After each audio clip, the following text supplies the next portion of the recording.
시작.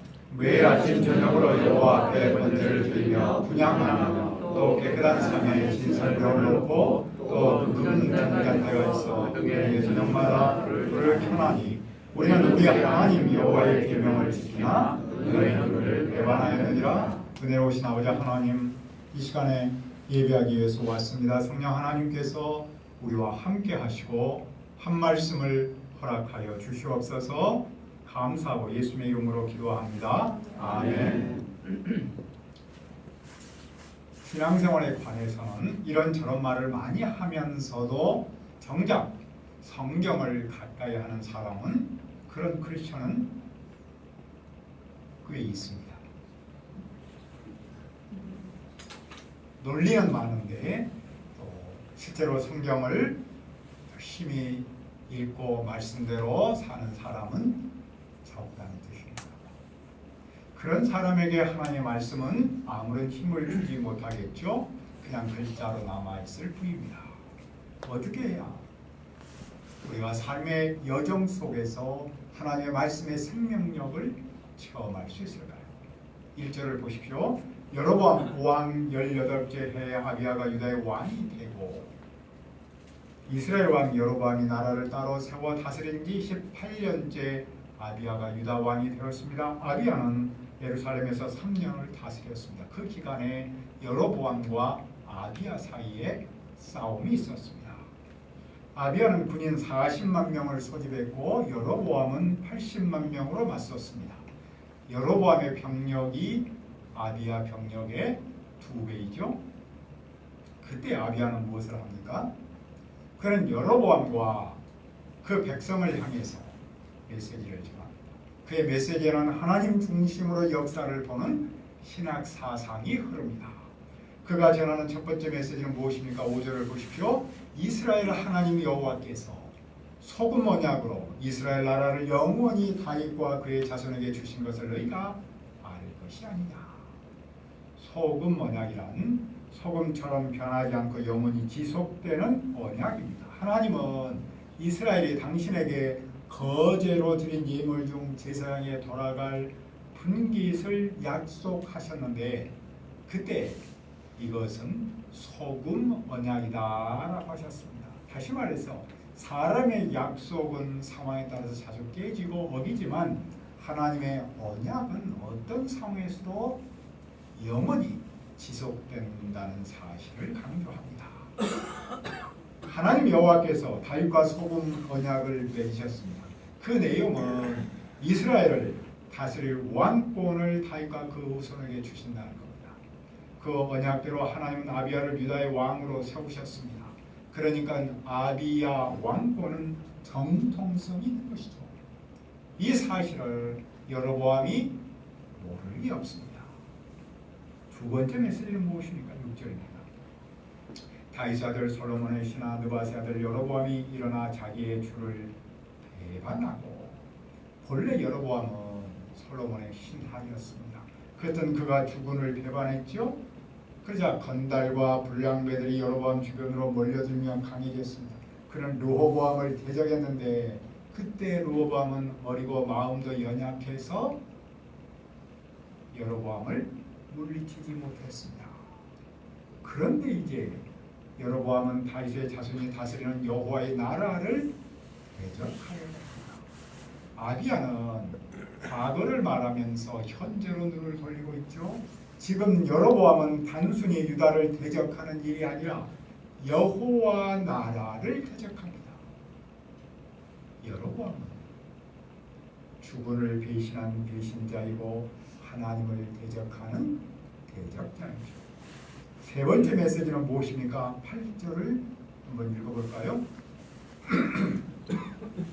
8절 시작. 이제 너희가 또 다윗 자손의 손으로 다스리는 여호와의 나라를 대적하려 하는도다.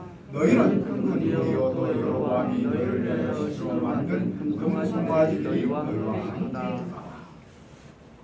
여로보암이 그 백성을 위하여 신으로 만든 금송아지가 그들 군대 속에 있습니다.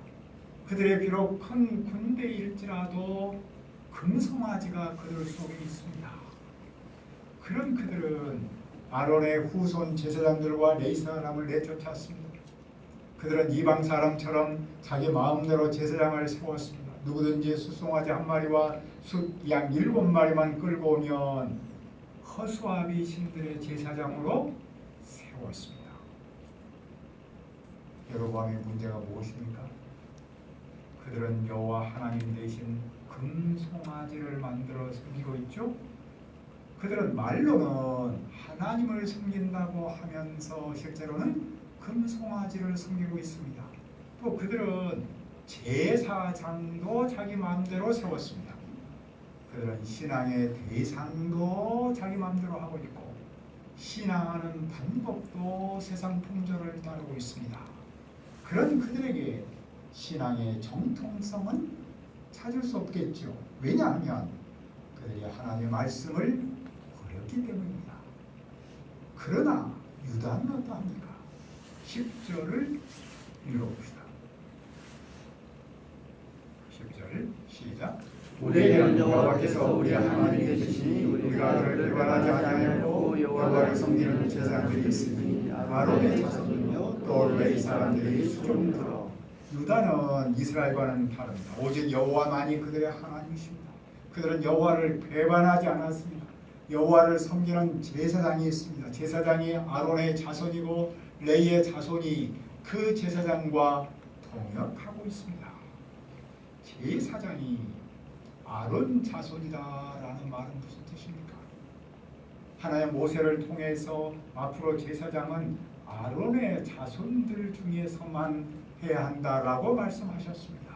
그 말씀에 근거해서 유다는 여전히 지금도 아론의 자손만 제사장으로 세웠습니다. 그들은 하나님의 말씀에 기초해서 제사장을 세우고 있죠. 유다의 제사장은 그 점에서 정통성이 있는 것이죠. 그 정통성은 어디에도 나타납니까? 11절을 다시 봅시다. 매일 아침 저녁으로 여호와 앞에 번제를 드리며 분향하며 또 깨끗한 상에 진성병을 놓고 또 금 등잔대가 있어 그 등에 저녁마다 불을 켜나니 우리는 우리 하나님 여호와의 계명을 지키나 너희는 그를 배반하느니라. 유다는 날마다 아침 저녁으로 번제를 드리고 향을 피우고 깨끗한 상에 빵을 차려놓고 등잔대는 저녁마다 불을 밝힙니다. 그들이 이렇게 하는 이유는 여호와의 말씀을 따르기 때문입니다.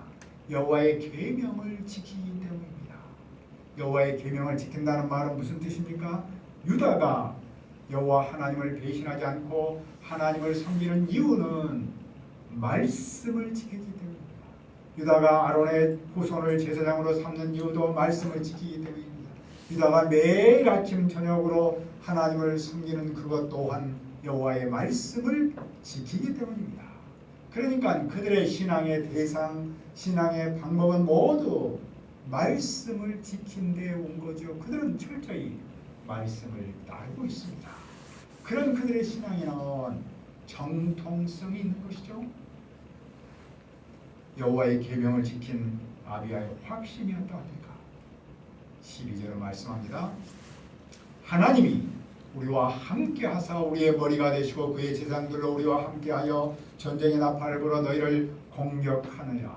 이스라엘 자손들아 너희 조상들의 하나님 여호와와 싸우지 말라. 너희가 형통하지 못하리라. 하나님이 유다와 함께 하십니다. 하나님이 유다의 머리입니다. 제사장들은 공격할 때 나팔을 불려고 들고 서 있습니다. 그들이 나팔을 분다는 말은 이 전쟁은 여호와의 전쟁이라는 사실을 선포하는 겁니다. 그러므로 이스라엘은 어떻게 합니까? 그들은 유다와 싸우지 말아야 합니다. 왜냐하면 이스라엘은 유다와 싸울지라도 본질에서는 여호와 하나님의 나라와 싸우는 것이기 때문이죠. 그들이 비록 유다보다 2배나 많은 병력을 갖고 있다고 할지라도 하나님 여호와와 싸워서는 이길 수 없습니다. 절대로 이기지 못하죠. 그런데 여로보암은 무엇을 했습니까? 그는 복병을 유다군 뒤로 돌아가도록 했습니다. 복병이 매복하는 동안 유다군과 정면에서 싸우려고 했습니다. 유다군이 이 사실을 알고 여호와께 부르짖습니다. 제사장은 나팔을 붑니다. 유다는 전쟁이 여호와께 속해 있음을 믿었습니다. 이 전쟁은 여호와의 전쟁이면서 거룩한 전쟁입니다. 여호와께서 어떻게 응답하십니까? 유다가 큰 소리로 기도하고 기도하니 하나님이 여로보암과 그 군대를 아비야와 유다 앞에서 치셨습니다. 이스라엘이 유다 앞에서 도망합니다. 하나님이 유다 손에 이스라엘을 넘기셨기 때문입니다. 아비야와 그 백성이 이스라엘을 크게 무찔렀습니다. 이스라엘 군대는 80만 명 중에서 50만 명만 남았습니다. 아무리 많은 군대도 하나님 앞에서는 장난감 군대에 불과합니다. 성경은 이 사실을 어떻게 강조합니까? 18절을 읽어봅시다. 시작. 그때 이스라엘 자손이 항복하고 유다 자손이 이겼으니 이는 그들이 그들의 조상들의 하나님 여호와를 의지하였습니다.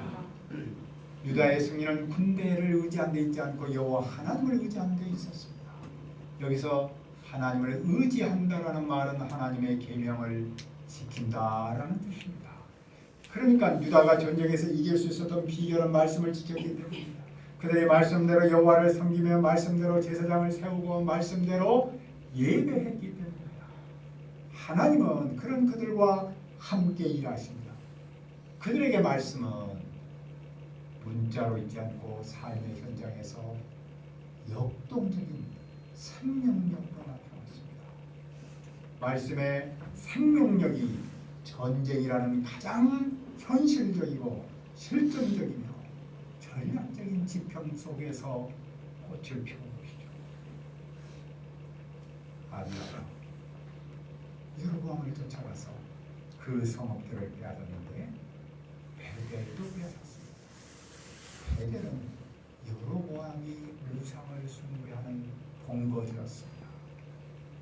이제 유다가 그 본거지를 없애버립니다. 아니 하나님 여호와께서 우상의 터전을 쓸어버리신 것이죠. 전쟁의 결과 여로보암과 아비야는 각각 어떻게 되었습니까? 여로보암은 다시 강성하지 못했는데 여호와께서 치신이 죽었습니다. 반면 아비야는 점점 강성했는데 아내 14을 거느려 아들 22과 딸 16을 낳았습니다. 많은 아들 딸은 여호와 하나님께서 강성하게 해주셨다는 사인이죠. 아비야의 남은 사적과 그의 행위와 그의 말을 이또의 책에 기록했습니다. 아비야가 조상들과 함께 잠든이 다윗성에 장사했고 그 아들 아사가 왕위를 계승했습니다. 이 메시지가 포로 후기 공동체에 주는 의미는 무엇입니까? 즉 역대기의 청중에게 주는 의미는 무엇입니까? 역대기는 지금 현재 그들의 청중이 바로 아비야처럼 조상 아비야처럼 여호와의 계명을 지키며 살기를 바랍니다. 아비야가 여로보암과 싸울 때 군대 병력만 보았다면 심리전에서 졌을 겁니다. 하지만 그는 여호와의 말씀에 기초하여 자기 왕권을 보았고 상대를 보았습니다. 그랬을 때 하나님의 살아계심, 전능하심 그리고 사랑을 믿었습니다. 하나님의 말씀을 지킨다는 말은 단순히 죽은 문자를 지키는 일이 아니겠죠. 말씀의 능력과 말씀의 생명력을 삶의 현장에서 체험한 역대기는 지금 청중이 바로 이런 하나님의 말씀의 생명력, 말씀의 역동성을 삶의 여정 속에서 체험하며 살기를 바라고 있습니다. 이런 역대기의 메시지는 오늘 우리에게도 적실하게 적용할 수 있습니다. 앞에서 말했듯이 많은 크리스천이 신앙생활에 대해서 그럴듯한 말을 많이 합니다. 하지만 성경을 읽고 그 말씀대로 사는 사람은 상대적으로 적습니다. 삶의 현장에서 말씀의 역동성과 생명력을 체험하는 사람은 상대적으로 적습니다. 그러다 보니 경건의 능력보다는 경건의 모양만 많아집니다. 말씀의 역동성과 생명력은 말씀을 실제 삶의 여정 속에서 지키는 데서 나타나기 때문이죠. 보통 사람은 자기가 보고 싶은 것만 보고 듣고 싶은 말만 듣는 경향이 있습니다. 그것을 확증 편향, 컨퍼메이션 바이어스라는 말을 쓰고 있죠. 많은 사람이 이런 확증 편향에 빠져 있습니다. 정치 문제는 물론이고 사회 문제에서까지 자기 생각에 옳은 말을 주장합니다. 하지만 교회는 이런 시대일수록 한쪽으로 지치지 않고 균형을 이루는 신학적 렌즈가 필요합니다. 그 신학적 렌즈의 뿌리는 바로 여호와의 말씀입니다. 그러므로 내가 하나님의 말씀대로 살아서 그 말씀의 생명력과 역동성을 먼저 맛보아야 합니다. 내가 맛봐야 다른 사람에게 전할 수 있습니다. 이런 말이 있습니다. 라틴어에서 나온 말인데 누구도 자기가 갖지 않은 그것은 주지 못한다. 맞죠? 나에게 없는 것을 어떻게 다른 사람에게 줄 수 있겠습니까? 하나님의 말씀에 대한 생명력을 내가 먼저 맛보지 않고서는 다른 사람에게 줄 수 없다는 겁니다. 내가 먼저 말씀대로 살아서 그 말씀이 내 안에서 인격화가 또 내면화 이런 것들이 일어날 때만이 그 말씀의 맛을 다른 사람에게 전할 수 있습니다. 우리의 삶의 현장은 어떤 점에서는 싸움터와 같습니다. 삶의 여정은 크고 작은 싸움의 연속입니다. 그 싸움을 피할 수 없습니다. 그 싸움의 결론에는 패자든지 승자라는 결론이 있는 것이죠.